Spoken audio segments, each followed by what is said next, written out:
El equilibrio es el autoconocimiento, ¿no? El conocimiento de uno mismo.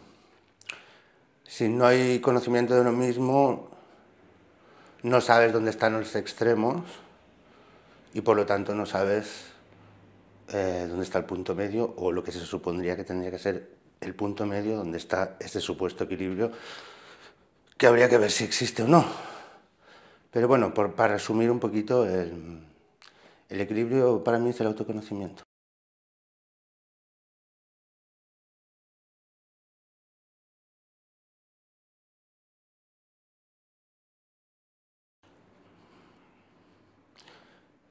Tengo varias sensaciones. Una de las sensaciones es la del ciclo, del ciclo que se repite constantemente y esa sensación tiene que ver mucho con con el yo, con el Edu que vive en sociedad.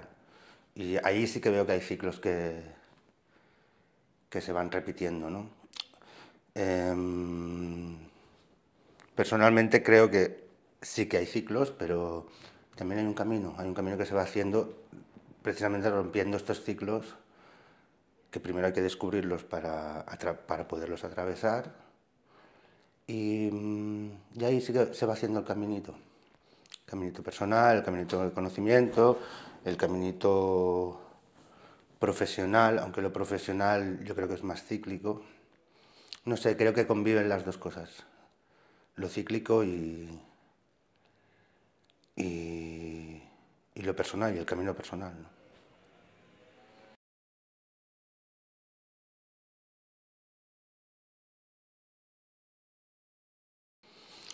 Yo creo que más que el derecho, creo que es casi la obligación, o yo me lo tomo como la obligación en una vida, en la vida que me ha tocado ahora mismo vivir, pues sí, creo que es una obligación hacer el camino más allá de lo que te tengan programado. Aunque primero hay que descubrir la programación, primero hay que descubrir los ciclos personales, los patrones, otra vez autoconocerse, precisamente desde ahí iniciar ese camino fuera de la programación, ¿no? O de las programaciones, ¿no? Por ahí va, creo.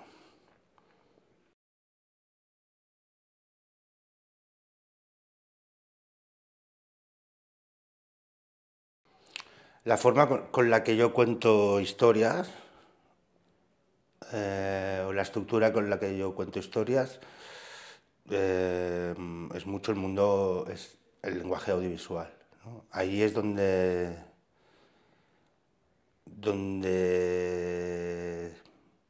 donde puedo expresar y sé expresar más eh, las emociones, las historias de otros, las historias mías, las ficcionadas, los documentales. Ahí se crea, en lo audiovisual es donde tengo el lenguaje, donde me puedo expresar mejor. Pero creo que eso es la expresión de la mente, ¿no? Al final, contar, comunicarse es en muchos planos, ¿no? El mental tiene que ver mucho con el audiovisual, pero bueno, luego hay el físico, con lo que el audiovisual ya no entra, sino que ya es una cuestión de sensaciones. Y hay el emocional, que bueno, podría entrar el audiovisual, pero también entraría el físico. Y hay el espiritual, que ahí se cuenta la historia fuera de mí, ¿no? Fuera con las conexiones de lo que soy yo con el resto de universo que me rodea. Um, el lenguaje con el que me expreso mentalmente para los otros, para explicar historias, es el audiovisual. Sí.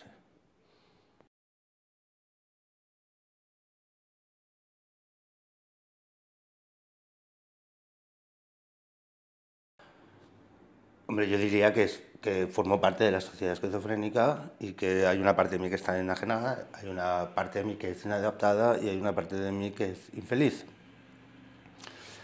Entonces me definiría como un ser que lucha para superar esta inadaptación, esta infelicidad, esta esquizofrenia, que lucha por conocer todo, sí, toda la neurosis en la que estamos metidos, que lucha por expresar, que hace todo lo posible para poder expresar esa inquietud, esa inadaptación, esa infelicidad, y que a través de la lucha de la expresión y de la lucha de la superación y el esfuerzo por poder contar todo esto,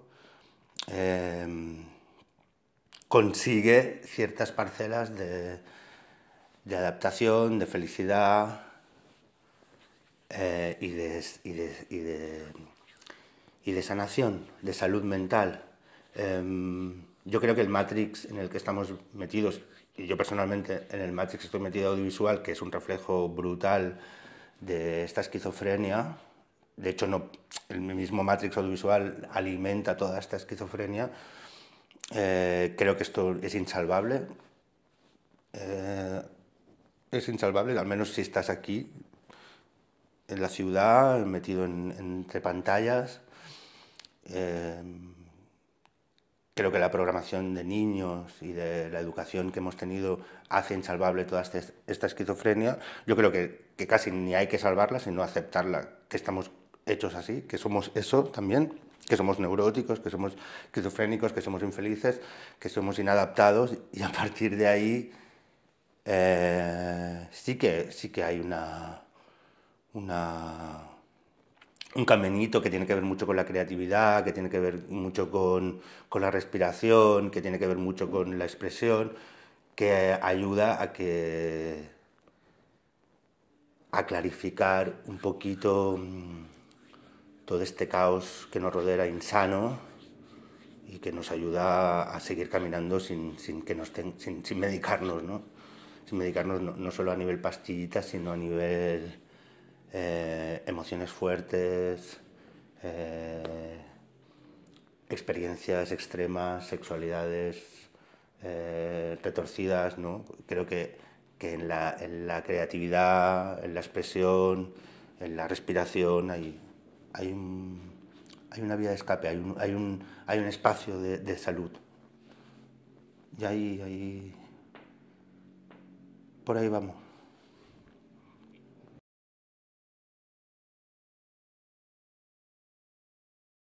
Creo que hay demasiada mente. Creo que hay excesivamente. Creo que excesivamente hay excesivamente. Creo que estamos muy en la cabeza y muy en el pensamiento y muy en la reflexión, muy en el análisis. Estamos muy conectados con todo el lenguaje cerebral, el mecanismo de la mente. Y creo que no pensar precisamente es una revolución, ¿no? Es una revolución personal. Creo que el no pensar, entendido desde el silencio mental, desde el descanso mental, creo que es una revolución personal y es una liberación personal. Personal y transpersonal, ¿no? Ahí es donde conectas con lo otro, ¿no? Te sales de ti mismo, de tu importancia personal, y conectas con lo otro. El no pensar como acto zombie de seguir el pensamiento general o el pensamiento que nos dan, evidentemente no creo que ayude en nada. Bueno,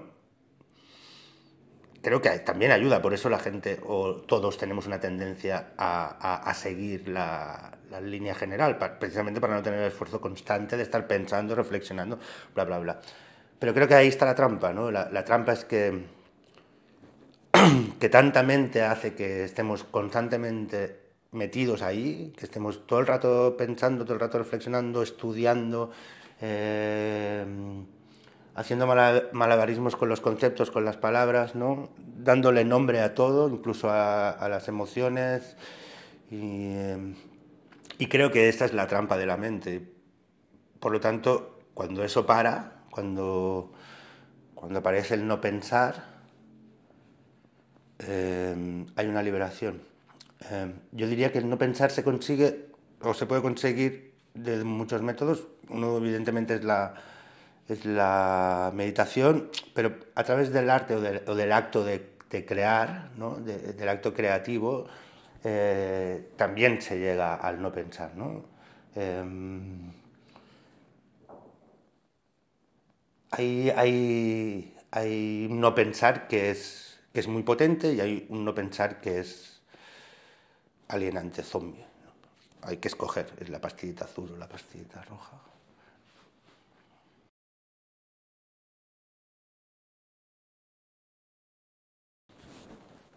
Yo creo que si no amáramos estaríamos todos matándonos los unos a los otros o suicidándonos cada día, que a lo mejor es lo que estamos haciendo poco a poco, pero yo creo que el amor está, está todo el rato. Si no estuviera, ya te digo, creo que habría...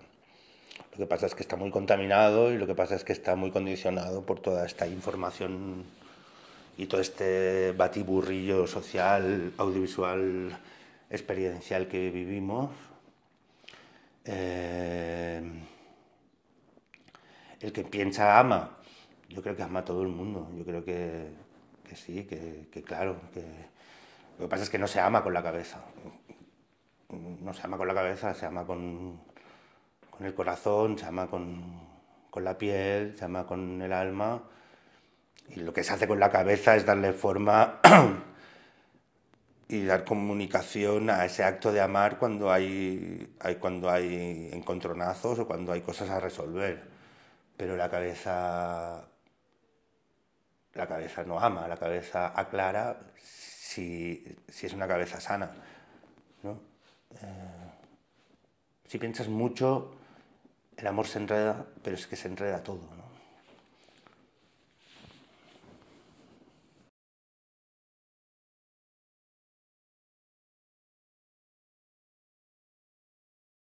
Mi trabajo lo amo con pasión. Lo que me cuesta mucho amar es toda la estructura que rodea mi trabajo.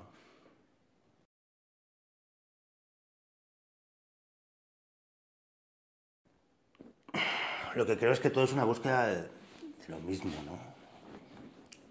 Creo que las dos buscan lo mismo, y las dos tienen sus formas y sus fórmulas para decir que lo suyo es la verdad, ¿no?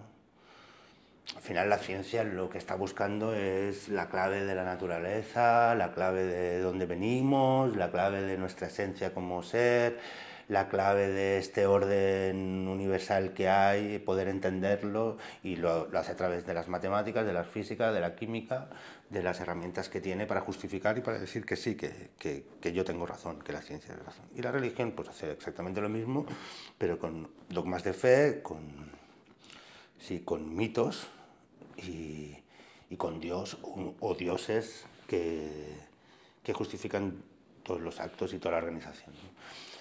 Yo creo que la clave está en la espiritualidad, ¿no? O sea, yo creo que más allá de la ciencia y la religión, que no dejan de ser dos maneras de entender el mundo, o dos fórmulas o dos formas para llegar a las grandes, a llegar a las respuestas de las grandes preguntas de la humanidad que siempre hemos tenido desde que despertamos del sueño del mono. Creo que la clave está en la espiritualidad, y creo que la espiritualidad se basa en poder abrir, en poder trascender del yo, de mi ego que me está todo el rato mandando, y de poder conectar con, con lo que me rodea, la naturaleza, los seres que amo, y todo aquello desconocido y misterioso que está y que ni ciencia puede acabar de contar, ni religión puede acabar de contar. También diría que la ciencia está en una búsqueda brutal hacia la espiritualidad, ¿no?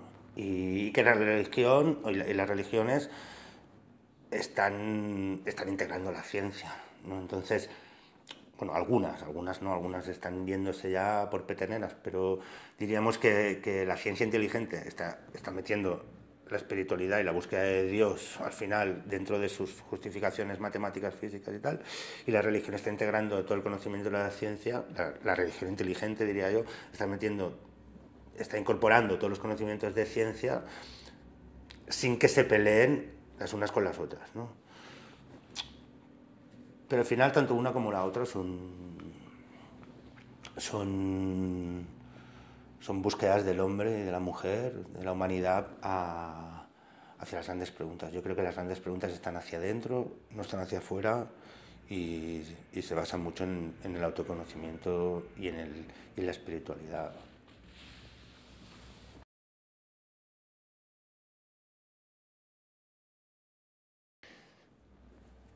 Yo creo que las leyendas, lo que hay más allá de la memoria es una información, es la información con la que se construyen las leyendas, y yo creo, o podría llegar a tener la intuición de que más allá de la memoria está una información antiquísima del principio de los tiempos, del principio de la materia, que es la esencia, ¿no? Que es la esencia que todo lo construye. La memoria no deja de ser una construcción de los recuerdos, ¿no? Personales, de especie y como ser biológico, o sea, como ser natural, que viene de atrás, ¿no? Y es una construcción. Y creo que antes que eso hay una información que no sé cuál es, evidentemente, y que es la esencia de todo lo que construye todo, ¿no? De lo que ha construido todo. Y decía lo de las leyendas porque creo que las leyendas construyen algo a través del... Quiere ser memoria, pero dándole como ficción, ¿no? Ficcionando la memoria, ¿no?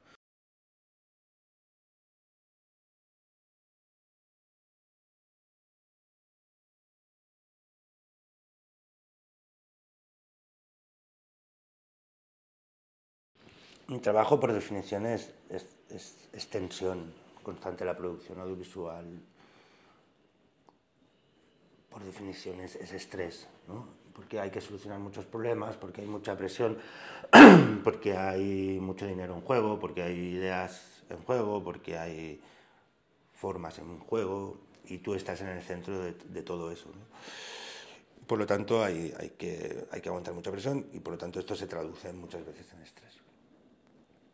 Este es el contexto en el que nos movemos los que trabajamos en esto, pero creo que es básico lo que estás diciendo, que es que no hay que fruncir el ceño, ¿no? Hay que poder respirarlo todo esto, ¿no?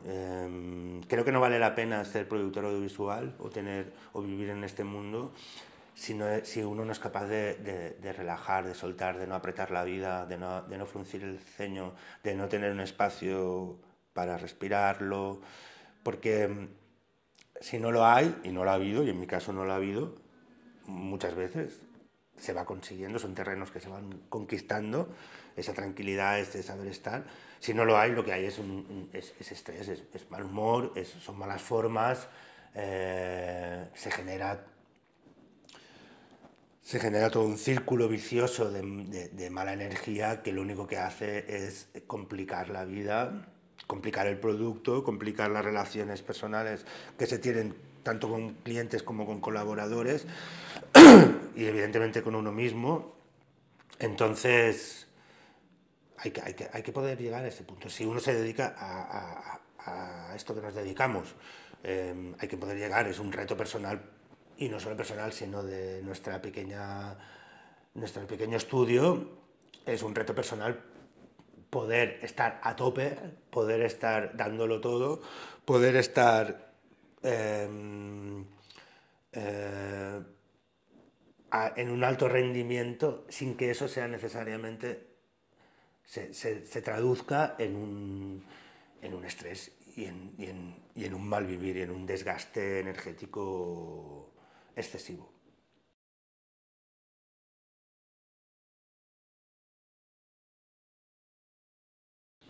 Sí, creo que es energía e información alineada con el ser, con uno mismo, ¿no?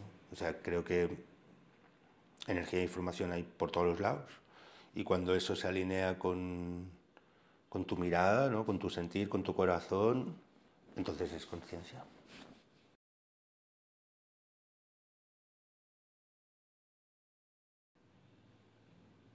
Una pregunta curiosa porque yo, aparte de dedicarme a esto, soy licenciado en historia y por lo tanto he tenido grandes viajes en la biblioteca, pero grandes viajes a otros tiempos y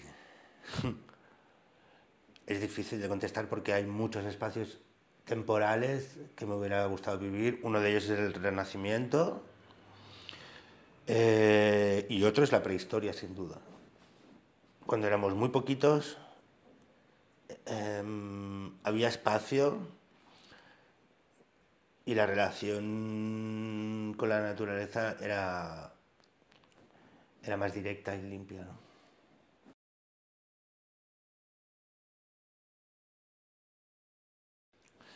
Cuando nací me salieron unas manchitas, me salieron unas manchas azules en la espalda y mi madre pensó que me había caído o que había pasado algo grave, pero al final un médico húngaro le dijo que eso eran la mancha mongol, que tiene un niño de cada 3 millones en Europa o algo así, y que eso significa que tengo genes mongoles.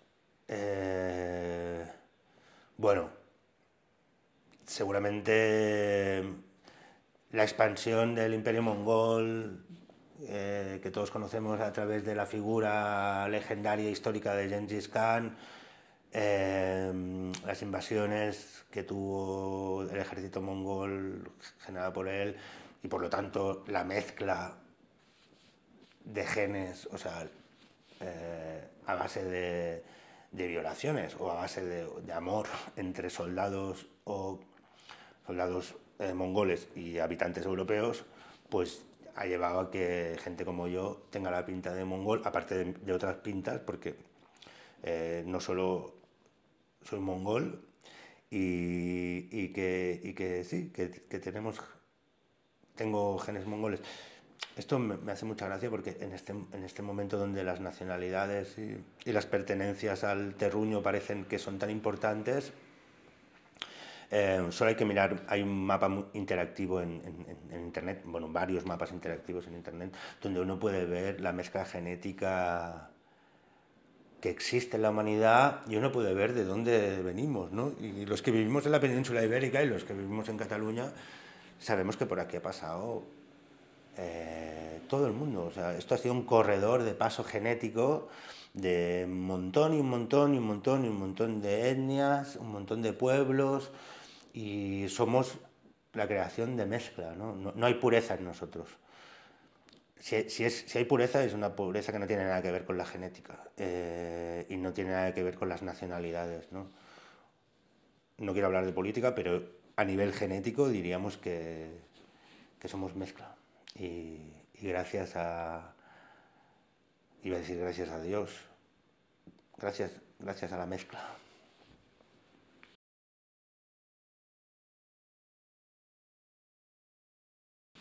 7.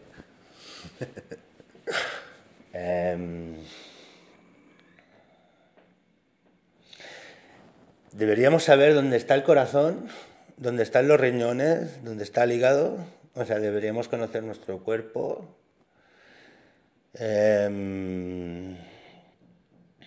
Deberíamos saber, porque nos lo han enseñado, más que por naturaleza, porque lo hemos aprendido, porque nos lo han enseñado, deberíamos saber cómo amar en toda su extensión, ¿no? Creo que también deberíamos saber comunicar, expresarnos, poder expresar lo que sentimos, poder contar historias. A la vez deberíamos saber escuchar. Deberíamos saber crearnos los espacios para poder, espacios de comodidad y de confianza y de seguridad en uno mismo para poder crear. El ejercicio de crear, no digo ser artistas, pero sí crear, hacer cosas desde la imaginación, desde la no mente, ¿no? Desde lo que me sale, ¿no? Deberíamos saber viajar y deberíamos saber comer. Ya no sé si llevo 7 o llevo más, pero creo que por ahí andarían las cosas que deberíamos saber, o que a mí me gustaría poder saber, ¿no?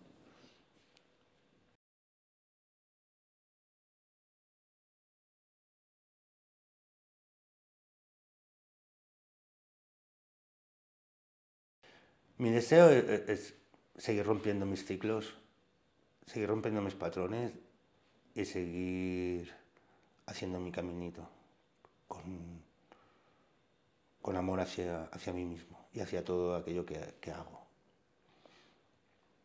Ya, con esto ya tengo una tareilla muy grande para lo que me queda de vida.